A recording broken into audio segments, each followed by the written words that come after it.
Hey guys, welcome back to the sawmill.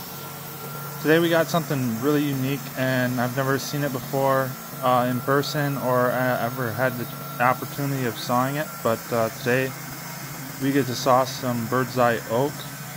I've seen and sawn bird's eye maple before, but I've never seen any of this pattern in oak in person or even on YouTube. It's a pretty crazy tree.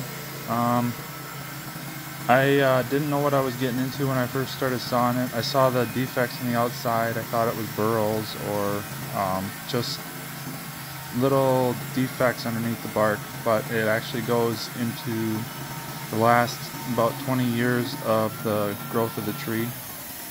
So this log actually isn't even mine. This is one of my customers. They dropped it off and they wanted 4x4s cut out of it.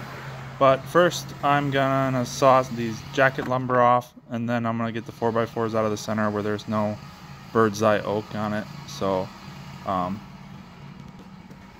gonna save what I can off of it, see if the customer wants it. If the customer doesn't want it, I definitely want it. So we're gonna just keep slicing these off this log and hopefully get 5 or 6 nice slabs before we run them into just regular clean oak. So this log here is about 25 inches in diameter, and then it tapers into the butt of it, which is about 34 inches in diameter. I trimmed some of it down earlier with the chainsaw. There's still some on there, like right here on this cut. There's a big butt swell, but we're going to cut that off quick. And we leveled this log already, so the first cut should be pretty clean and even. We don't want to have a triangle shaped slab as much as possible. That means we're wasting lumber and we're making the grain cut across grain instead of having straight clear lumber. So like I said before, we're cutting these into 2-inch slabs. We're leaving these as wide as possible, leaving the live edge on. We're not going to square them up. We just want to keep as much of this bird's eye oak intact and full pieces as possible without ruining any of it. See right here we got some gorgeous bird's eye, and on the sides you can see all those spots where it's going to show up in the slabs. And with this being oak and being a large log, I want to take my time with these cuts because I don't want to have too much wave or any wane in the slabs. I don't want to have to plane too much off to get these squared, to get the cup out of them. I want these to be as thick as possible, so if anybody wants them or if the customer wants to keep them, they are as solid as they can be and as square as they can be. So the slab I just threw off, it snapped in half. I probably shouldn't have threw it off because I noticed a crack in it. That's the defect on the log itself. That's nothing to do with me dropping it there. There was actually a crack already that would have split while I was drying it.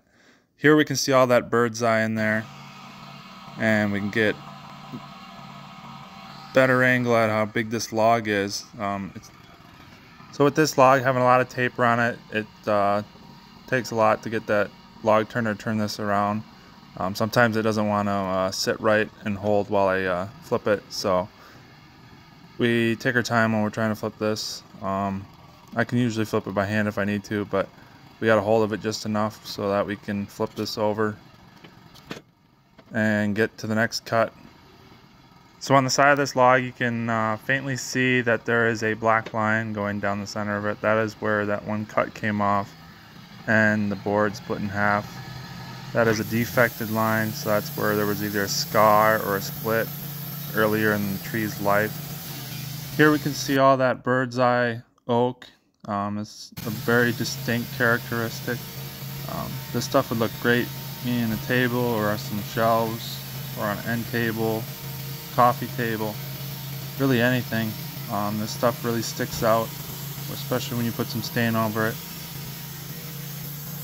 So I'm just going to let you guys watch the rest of this video. I'm going to continue slicing this into some beautiful slabs, and I hope you guys enjoy the rest of this video.